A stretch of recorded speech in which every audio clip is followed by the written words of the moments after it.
አሜን። ጌታችን መድኃኒታችን ኢየሱስ ክርስቶስ ለወዳጁ ለመጥምቀ መለኮት ዮሐንስ የሰጠውን ቃል ኪዳን መጽሐፍ ማንበብ ጀምራለሁ። ጸሎቱ በረከቱ ይደረብን፣ አማላጅነቱ ይደረግልን ለዘላለሙ አሜን።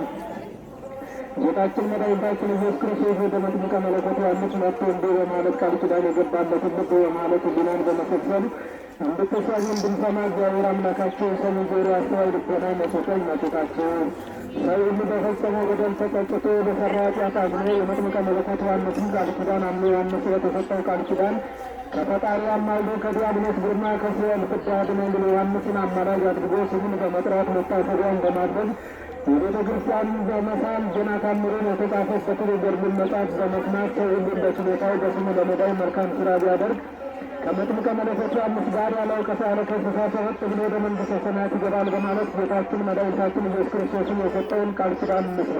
የዓለም ብርሃን እንደ ፀሐይ በክብረ ብርሃን የተከበበ መጥምቀ መለኮት ዮሐንስ ከዚህ ዓለም ጻር ጋር መውጣት በመውረድ የሚያርፍበት በደረሰ ጊዜ በጌታችን አምላካችን መድኃኒታችን ኢየሱስ ክርስቶስ በኪሩቤልና በሱራፌል ዙፋን እንደተሸከመው ሆኖ በአንድነቱ በሦስትነቱ እየተመሰገነ በድንጋሌ ሥጋ ድንጋሌ ነፍስ የጸናች ቅድስት ድንግል ማርያም በቀኙ ቅዱሳን ቆማ ቅዱሳን መላእክቶችን አስከትሎ እልፍ መላእክትን በፊቱ እልፍ መላእክትን በኋላው እልፍ መላእክትን በቀኙ እልፍ መላእክትን በግራ አድርጎ እልፍ አእላፋትን መላእክትን በጌታችን መንበር ዙሪያ እንደ ግድግዳ ከበው ቆመው እልፍ ብርሃናት በፊቱ እልፍ ብርሃናት በኋላው እልፍ ብርሃናት በቀኙ እልፍ ብርሃናት በግራው ከበው መልካቸው ይህንን ይመስላል የማይባሉ ስማቸው የማይታወቅ ግርማቸው የሚያስፈራ አእላፍ መላእክት በየነገዳቸው በየማህበራቸው ወደ መስከረም አንድ ቀን ጌታቸውን ፈጣሪያቸውን ተከትለው ወደ መጥምቀ መለኮት ዮሐንስ መጡ።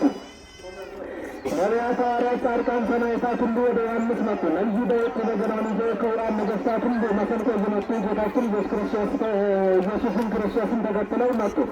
የእስራኤል ንጉሥ ነቢዩ ዳዊት እንዲህ በማለት በገና እየደረደረ ያመሰግን ነበር። እግዚአብሔር ባወቀው ነገር በእግዚአብሔር በኩርነት የጻድቅ ሰው ሞት ልዩ ነው። ጻድቅ ሰው እንደ ዘንባባ ያፈራል፣ በፈጣሪም ዘንድ ጸጋ ክብር ያገኛል። በደጋ እንደተተከለ ስፍራ ይሆናል፣ ከፍሬ ክብር ያደርሳል። በጌታው ፊት ብዙ ጸጋ ክብር ያገኛል።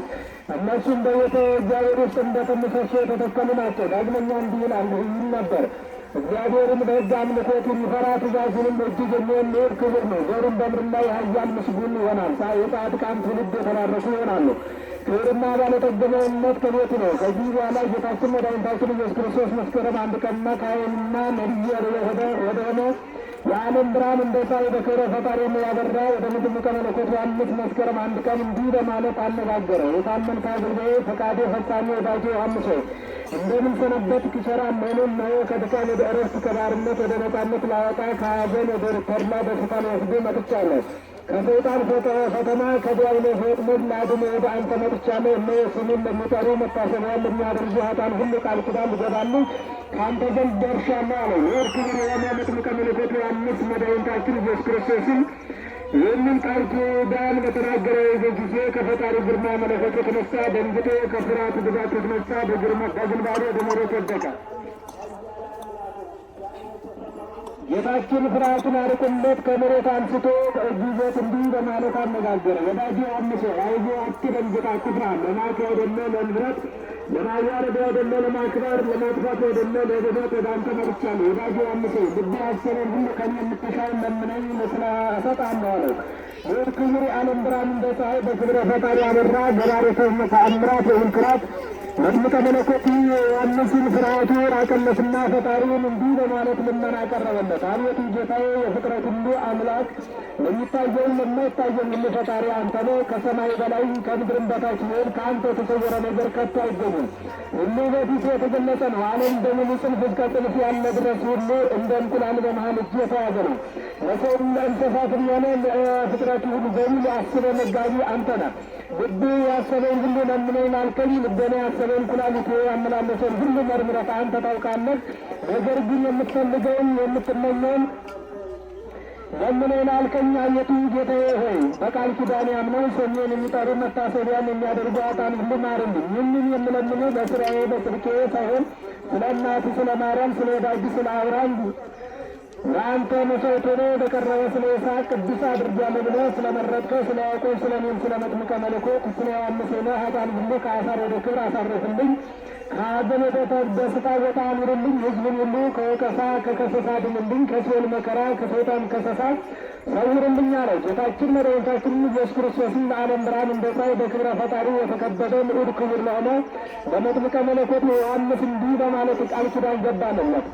ወዳጄ ዮሐንስ ሆይ የሰጠው ቃል ኪዳን አምኖ ስሙን አማላጅ አድርጎ በበዓለ ዕለት በቤተ ክርስቲያን የጸለየ የተማጸነ ሁሉ ዝክርን ያዘከረ ስሙን ጠርቶ የለመነ ከዚህ ዓለም ነፍሱ ከሥጋው ተለይታ ወደ እኔ በመጣች ጊዜ ሰባቱን ሰማየ ሰማያት የመንግሥተ ሰማያት በር ከፍቼ ያለ ወቀሳ ያለ ከሰሳ ከባሕሬ ከአባቴ ከአብ ከባሕሬ ሕይወቴ ከመንፈስ ቅዱስም ጋር ዘንድ እንዲመጣ አድርገዋለሁ። ከእኔ በቀር መላእክት እንኳን ክብርን ከሚያውቁት ገነት ከተከፈተበት ዕረፍት ከተደረገበት ተድላ ደስታ አኖራለሁ። የብርሃን ልብስ አለብሰዋለሁ። የብርሃን አክሊል በራሱ እደፋለታለሁ። የብርሃን ሐብል በአንገቱ አጠልቅለታለሁ። ባሕረ ሲኦልን ተሻግሮ ወደ መንግሥተ ሰማያት የሚመጣበት የብርሃን መርከብ እሰጠዋለሁ። የት ትሄዳለህ? ወዴት ትገባለህ ብሎ የሚከራከረው ሳይኖር በቅዱሳን መላእክቶች ፍርድ ደስ አሰኝቼ ከብርሃን አዳራሽ ውስጥ አስገባዋለሁ። እስከ 55 ትውልድ ድረስ እምረዋለሁ። በስሙ ለተራበ ያበላ ለተጠማ ያጠጣ ሰው ቢኖር ኃላፊ መብል መጠጥ በሰጠ ፋንታ እኔ በሰው እጅ ያልተጋገረ ሰማይ ኅብስትን አበላዋለሁ። ከወተት የነጣ ከማር ከሱካር የጣፈጠ ከኤዶም ገነት የፈሰሰው ሕይወት አጠጣዋለሁ። ከሚበላው ከሚጠጣው ከፍሎ በስሜ ለነዳይ ስለሰጠ ሥጋዬን ደሜን እሰጠዋለሁ ማለት በሃይማኖት ጸንቶ በምግባር ሰርቶ ሥጋዬን ደሜን እንዲቀበል አድርገዋለሁ። ለሥጋዬ ለደሜ የሚያበቃ ሥራ አሰራዋለሁ። ካገኙ ማጣት ከገቡበት መውጣት የሌለበት የዘላለም ሕይወት መንግሥተ ሰማያዊን አወርሰዋለሁ። በአብርሃም በይስሐቅ በያዕቆብ አጠገብ እንዲኖር አድርገዋለሁ። እስከ 55 ትውልድ እምረዋለሁ። በስሙ ቤተ ክርስቲያኑ ያነጸ ሰው ቢኖር እኔ በመንግሥተ ሰማያት 77 አዳራሽ አንጽለታለሁ። ፍጹም መንግሥተ ሰማያትን አወርሳለሁ። እስከ 55 ትውልድ እምረዋለሁ። ማንም ሰው ወደ ሥጋዊ ተግባር ሆነ ወደ መንፈሳዊ ተግባር ቢሆን ሲሄድ ይህ የመጥምቀ መለኮት ዮሐንስ ቤተ ክርስቲያን ነው ብሎ ቅጽሩን ገረገራውን ቢሳለም የተሳለመ ቢኖር እኔ መንበረ መንግሥቴን አሳልመዋለሁ። በክብር ከፍ ከፍ አድርጌ ዓይን ያላየውን ጆሮ ያልሰማውን በሰው ልብ ያልታሰበውን በሁሉ በወይም ጸጋ ክብር እሰጠዋለሁ።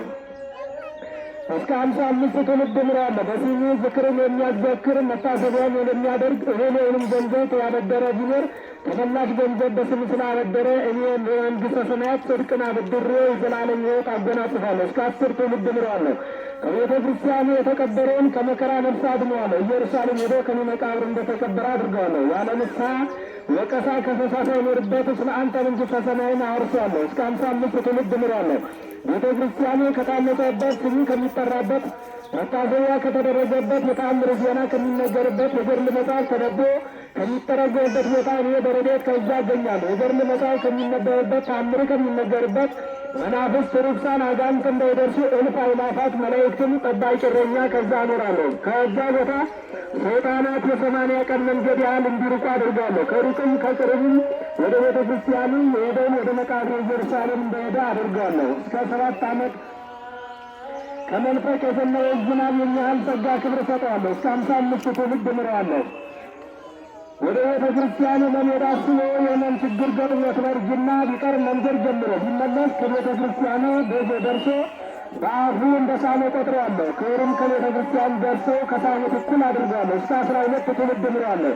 በበዓለ ዕለት በወሩ በቤተ ክርስቲያን የሚያገለግለው ሰው ይልቁን መስከረም 1 ቀን፣ መስከረም 2 ቀን፣ ሚያዝያ 15 ቀን፣ ሰኔ 30 በማለት በእጁ እያጨበጨበ በእግሩ እያሸበሸበ የጸናጽል በከበሮ ያገለገለ ሰው ቢኖር እኔ የመላእክት ምስጋና አሰማዋለሁ። ሄሮድስ እንዳስፈጃቸው ሕፃናት ምስጋና እቆጥርለታለሁ። በመስማቱ አጥንቱን የሚያለመልም ነፍሱን የሚያስደስተን የመላእክት ምስጋና አሰማዋለሁ።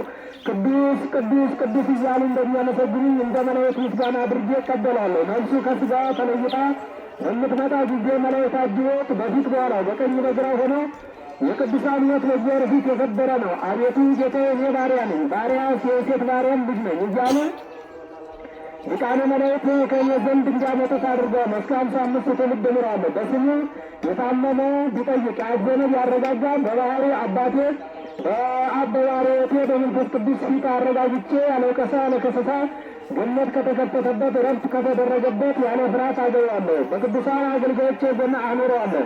እስከ 7 ትውልድ ምሯል። የገድል መጽሐፍ ያጻፈ ያነበበ የተረጎመ ተነቦ ሲያበቃ ገበታውን የሳመ ሲነበብ ቃሉን የሰማ ስሙን በሕይወት መጽሐፍ በአምደ ወርቅ በጽድቅ ቀለም እጽፈዋለሁ። ያለ ወቀሳ ያለ ከሰሳ ከቅዱሳን አገልጋዮቼ ቀኝ ጋራ በቀኝ አቆማለሁ። የገድል መጽሐፍ በተሳለመ ፋንታ መንበረ መንግሥቴን አሳልማለሁ። እስከ 55 ትውልድ ምሬአለሁ። የገድል መጽሐፍ የተነበበበት እኔ እንደተጠመቁበት ዮርዳኖስ አድርገዋለሁ። የገድል መጽሐፍ በተነበበበት ውሃ የተጠመቀ ሰው ቢኖር እስከ 80 ዓመት የሠራውን ኃጢአቱን አስተሰርይለታለሁ። ወንዱን የ40 ቀን ሴቷን የ80 ቀን ሕፃን አድርገዋለሁ። እኔ በተጠመቁበት ዮርዳኖስ እንደተጠመቀ ይሆናል። ሰው ሆነ እንስሳ ቢታመም በጽኑ እምነት ይደረግልኛል ብሎ አምኖ በጽኑ እምነት ያለ ጥርጥር ውሃ አቅርቦ የገድልን መጽሐፍ በላዩ ላይ አንብቦ ቢረጫቸው ወይም ቢጠጣ ፈጥኖ ከደዌ ይፈወሳል።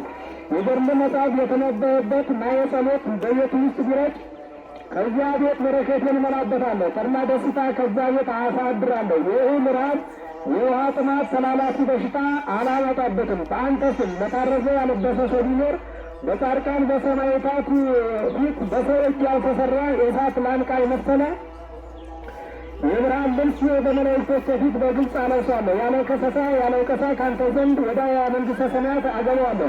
እስከ 13 ትውልድ ምራለሁ። በበዓለ ዕለት ለተራበ ያበላ ሰው ቢኖር 1000 ዓመት ተፈጽሞ ዓለም በማሳለፍበት ጊዜ ከአንተ ጋር በቀኜ አቁሜ በሰው እጅ ያልተጋገረ የሕይወት እንጀራ አበላዋለሁ። በአንተ ስም ደግሶ በበዓለ ዕለት መዳይን ስላጠገነ በጣም እወዳለሁ። እኔ ከመሥዋዕት መሥዋዕትን እመርጣለሁ። በስሙ እንግዳ የተቀበለ እንግዳ ሆኖ በነፍሱ ወደ እኔ በመጣ ጊዜ እኔ እቀበለዋለሁ። በቤቴም ጥላ ስር አሳርፈዋለሁ። ያለ ወቀሳ ያለ ከሰሳ ሰረጥ ብሎ ወደ መንግሥተ ሰማያት እንዲገባ አደርጋለሁ። በባሕርይ በአባቴ በአብ በባሕርዮቴ በመንፈስ ቅዱስ ፊት ደስ አሰኛለሁ። እስከ 10 ትውልድ ምሬአለሁ። ደስ ብሎት በዓለም ያከበረ ሰው ሁሉ በሰማይ አባቴ በአብ ማየይ በሚሆን በመንፈስ ቅዱስ ፊት ደስ አሰኛለሁ። ያለ ወቀሳ ያለ ከሰሳ በሰማያን መላእክቶቼ ፊት ደስታዋ ከማያልቅ መንግሥተ ሰማያትን መንግሥተ ሰማይ አገባዋለሁ። በዓልህን ከሚያከብሩት እኔ ጋር እኔ አብሬያቸው እገኛለሁ። እስከ 55 ትውልድ ምሬአለሁ። በቤተ ክርስቲያን ዕጣን፣ ሻማ፣ ልብሰ ተክህኖ፣ መጎናጸፊያ፣ መጋረጃ፣ ነጭ ስንዴ የሰጠ ሰው ቢኖር እስከ 55 ትውልድ ምሬአለሁ። በወሬ በዓመት በዓመቱ ሳር አጭዶ በቤተ ክርስቲያን የዘገዘገ ቢኖር ጸሎትን እሰማለሁ፣ ኃጢአቱን ይቅር እለዋለሁ። እስከ 55 ትውልድ ምሬአለሁ። በቤተ ክርስቲያን ውስጥ በወር ሆነ በዓመት በዓመቱ ሥጋዬን ደሙን የተቀበለ ሰው በባለሟልነት በሰማያዊት ኢየሩሳሌም እንዲቆርብ አደርጋለሁ። እስከ 55 ትውልድ ምሬአለሁ። ሥጋዬን ደሜን መቀበል ያልተቻለ ሰው ለዝክሩ ከተደረገ ፍርፋሪ የቀመሰ እንደ ሥጋዬ ደሜ አደርግለታለሁ። ፍርፋሪው እንዳያገኝ እንጀራውን ዳቦን የተበላበትን ገበታ ጠላውን የተጠጣበትን ጽዋ በምላሱ ይላል። እኔ ኢየሱስ ክርስቶስ ቃሌ የማይታበለው እንደ ሥጋዬ ደሜ አደርግለታለሁ። ቤተ ክርስቲያኑ ከታነጸችበት ከተመሰረተችበት ቦታ ስም ከተጠራበት መታሰቢያ ከተደረገበት ሀገር ረሃብ፣ የውሃት ማጣት፣ አባር፣ ቸነፈር፣ የሰው መቅሰፍት፣ የእንስሳ ሞት አላመጣበትም። ፍጹም ተድላ ደስታ ጥጋብ በዛች ሀገር እሞላበታለሁ። የዓለም ብርሃን እንደ ፀሐይ በክብረ ፈጣሪ ያበራ ተአምር አድራጊ የሆነ ምሁር ክቡር መጥምቀ መለኮት ዮሐንስ ይህንን ቃል ኪዳን ከጌታችን ኢየሱስ ክርስቶስ ቃል በሰማ ጊዜ በጣም ተደሰትና የእናቱን ጡት እንደ ጠባ ጥጃ ዘለለ። ከፈጣሪው ፊት ወድቆ ሰገደለትና እንዲህ ለማለት አመሰገነው። አቤቱ ጌታዬ ሆይ ቸር ከሚሆን ከባሕርይ አባቱ ከአብ ማየይ ከሚሆን ከመንፈስ ቅዱስ ጋር ዛሬም ዘወትር ለዘለዓለም በእውነት ምስጋና ይገባል። መጤኔ አይደለ በደለኛ ለሚሆን ለእኔ ይህንን ሁሉ ክብር የሰጠኝ ነገር ግን በቸርነቱ ሰውን በመውደዱ ነው እንጂ በበጎ ሥራ አይደለም። ዳግመኛ የዓለም ብርሃን እንደ ፀሐይ በፈጣሪው ክብር የተከበረ መጥምቀ መለኮት ዮሐንስ ጌታ አሁን ፈጣሪ እንዲህ አለው። ጌታዬ ፈጣሪ መድኃኒቴ ኢየሱስ ክርስቶስ ሆይ መታሰቢያን የሚያደርግ ሰው ልጅ ባይኖረው መካን ቢሆን ምን ዋጋ ትሰጠዋለህ? አለው። ጌታችን እንዲህ አለው። ልጅ ባይኖረው መካን ቢሆን የ55 ትውልድ ክብር ደርቤ እሰጠዋለሁ። ወደ ኋላ ትውልድን ቆጥሬ ዘሩን አድንለታለሁ። ቤተ ክርስቲያኑ የታነጸችበት ቦታ እንደ ጽርሐ መንበረ መንግሥቴ አደርጋታለሁ። ጌታችን መድኃኒታችን ኢየሱስ ክርስቶስ ለወዳጁ ለዮሐንስ ይህንን ቃል ኪዳን ሰጥቶ 3 ጊዜ ሲሞት ከሱ ዘንድ ወደ ሰማይ አረገ። ከዚህ በኋላ ልዑል ክቡር መጥምቀ መለኮት ዮሐንስ 47 ዓመት በሆነው ጊዜ እንደ እንቅልፍ ሸለብታ ያለ ዛር ያለ ጋር ከዚህ ዓለም መከራ ሚያዝያ 15 ቀን አረፈ። በዕረፍቱ ዕለት 7 ሰማየ ሰማያት ተከፈቱ። 7 የእሳት መጋረጃ ግራ ቀኝ ተከፈቱ። ዮሐንስን ነፍስ ለመቀበል በአንድነታቸው እየተመሰገኑ ነቢያት፣ ሐዋርያት፣ ጻድቃን፣ ሰማዕታት አስከትለው አብ ወልድ መንፈስ ቅዱስ ወደ መጥምቀ መለኮት መጡ። ሊቃነ መላእክት ሁሉ፣ ክቡራን ነገሥታት ዳዊት በሰሎሞን ሕዝቅያስ በገና እየደረደረ መሰንቆ እየመታ ነፍሱን ለመቀበል መጡ። ዳግመኛ መልከ ጼዴቅ፣ ዘካርያስ አባቱ፣ ስምዖን የብርሃን አክሊል በራሳቸው ደፍተው የወርቅ ጽና ይዘው እያጠኑ ነፍሱን ለመቀበል መጡ። የዕጣኑ ሽታ ከዚህ ዓለም ሽቶ 7 እጅ ይበልጥ ነበር። ያን ጊዜ ጥበባን ዋጋ ተመስጣ ነፍሱ ከሥጋው ተለየች። በዛን ዕለት የታጠነው ዕጣን ከካህናተ ሰማይ ዕጣን ጋር አንድ ሆነ። መላእክት፣ ሐዋርያት፣ ነቢያት፣ ጻድቃን፣ ሰማዕታት ስለ መጥምቀ መለኮት ዮሐንስ ዕረፍት በአንድነት ያመሰግኑ ነበር። ነቢዩ ዳዊትም እንዲህ በማለት ያመሰግን ነበር። የጻድቅ ሰው ሕይወት በእግዚአብሔር ፊት የከበረ ነው። አቤቱ እኔ ባሪያ ነኝ፣ የሴት ባሪያም ልጅ ነኝ። ዳግም በድንጋሌ ሥጋ በድንጋሌ ነፍስ የጸናች ንጽሕት ክብርት ወላዲተ አምላክ የሆነች እመቤታችን ማርያም ነፍሱን ለመቀበል መጣች። ነቢያት፣ ሐዋርያት፣ ጻድቃን፣ ሰማዕታት፣ መላእክት ሁሉ እያዩአት ክብርት እመቤታችን በግልጽ ነፍሱን ተቀብላ ሳመቻት። ከዚህ በኋላ አብ ወልድ መንፈስ ቅዱስ ዮሐንስን ነፍስ ይዘው ነቢያት፣ ሐዋርያት፣ ጻድቃን፣ ሰማዕታት እያመሰገኗቸው ወደ ሰማይ አረጉ። ነፍሱን ከእርሳቸው ጋር አሳረጓት። በእድሜም ደቀ መዛሙርቶቹ በንጹሕ ድንጋይ ገንዘው በነቢዩ ኤልሳዕ መቃብር ቀበሩት። ይቅር የሚያሰኘንን ኃጢአታችንን የሚያቃልልልን የምንወድ ክቡር ዮሐንስን ለሰጡን ለአብ ለወልድ ለመንፈስ ቅዱስ ምስጋናና ክብር አብን እናመስግነው፣ ወልድን እናክብረው፣ መንፈስ ቅዱስን እንመነው ለዘላለሙ አሜን። የመጥምቀ መለኮት ዮሐንስ ጸሎቱ በረከቱ ይደርብን፣ አማላጅነቱ ይደረግልን ለዘላለሙ አሜን። ይህ ክቡር የሆነ የእስክንድርያ ሊቀ ጳጳስ አባ አትናቴዎስ እንዲህ ይላል። እናንተ ለክርስቲያን በወልድ ውይይት በክርስቶስ ክርስቲያን ተብላችሁ በጥምቀት ከብራችሁ በወንጌል ያመናችሁ ሰው በሙሉ የንዑድ የክቡር መጥምቀ መለኮት ዮሐንስ ወደ ክርስቲያን ለመሳብ የመጣችሁ የመጥምቀ መለኮት ዮሐንስ በዓል ለማክበር ቃል ኪዳኑን አምናችሁ የገድሉን መጽሐፍ ለመስማት የተሰበሰባችሁ ሁሉ እግዚአብሔር ፈጣሪያችሁ በክንፈ ረድኤቱ በምሕረቱ ጥላ ይሸፍናችሁ። ወደ ዮሐንስ ቤተ ክርስቲያን መሳል ስትሄዱ ስማችሁ ወደ ቤታችሁ ስትመለሱ እንዲሆን እግዚአብሔር አምላካችሁ ገደሉን ሜዳ አድርጎ መከራውን አርቆ በሰላም ይጠብቃችሁ። እግዚአብሔር ንጉሣችሁ መዓቱን በምሕረቱ ቁጣውን በትዕግሥቱ ያርቅላችሁ። በሥጋችሁ ከሚመጣ መቅሰፍት ይሰውራችሁ። በነፍሳችሁ ከባሕረ ሲኦል ያድናችሁ። እግዚአብሔር ጌታችሁ ዝናብ ምሕረትን አዝንሞ ክብረ በረከቱን ያድርግላችሁ። እግዚአብሔር አምላካችሁ በምሕረት የተዘራውን ፍሬ ያብዛላችሁ። ከሥጋዊ ጠላት ከሰይጣን ፈተና ከሰይጣን ወጥመድ ከዲያብሎስ ግርማ አድኖ ያውጣችሁ ይሰውራችሁ። እናንተ ጳጳሳት፣ ኤጲስቆጶሳት፣ ቀሳውስት፣ ዲያቆናት በሙሉ የሰዋችሁትን መሥዋዕት ያጠናችሁትን ዕጣን የጸለያችሁትን ጸሎት የለመናችሁትን ልመና እግዚአብሔር አምላካችሁ ወዶ ሰምሮ በይርገት የሚቀበልላችሁ ይሁንላችሁ። የአዳምና የሔዋን የነቢያት የሐዋርያት ሀብትና በረከቱ ይደርባችሁ። የጻድቃን የሰማዕታት ረድኤት ይጠብቃችሁ። የመላእክት ኃይላቸው ይስፈንባችሁ። ጌታችንን የወለደች በድንጋሌ ሥጋ በድንጋሌ ነፍስ የጸናች የንጽሕት የክብርት የልዕልት ወላዲተ አምላክ የሆነች ማርያም በረከት ልመና አማላጅ አላባሽ ጋሻ ሆኖ በዚህ ዓለም ከሥጋ መከራ ጠብቆ በነፍሳችሁ መንግሥተ ሰማያትን ያውርሳችሁ። የንዑድ የክቡር መጥምቀ መለኮት ዮሐንስ በረከት ረድኤት አማላጅነት ከመጥምቀ መለኮት ዮሐንስ ቤተ ክርስቲያን ውስጥ በተሰበሰባችሁ በሙሉ በትልቁም በትንሹም በባለጸጋውም በድሃውም ላይ በቄሱም በዲያቆኑም ላይ የሥላሴ ቸርነት የማርያም አማላጅነት የዮሐንስ መጥምቅ ጠባቂነት አይለያችሁ። እግዚአብሔር ፈጣሪያችሁ ከሚያመጣው መከራ ሁሉ ያድናችሁ። የእኛን ጥፋት የእኛን መከራ የእኛን ሞት በከንቱ እንድንጠፋ የሚፈልግ ሁሉ እርሱ በከንቱ ይጥፋ። ስም አጠራር ማይታወቅ የስም አጠራር ከገጸ ምድር ይደምሰስ ለዘላለሙ። ልመናው አማላጅነቱ የመጥምቀ መለኮት ዮሐንስ ረድኤት በረከት በቅዱሳን ልጆች ላይ በሕዝበ ክርስቲያኑ ላይ ለዘላለሙ ይደርብን አሜን። የሰማነውን እግዚአብሔር አምላክ በልቦናችን ይጻፍብን።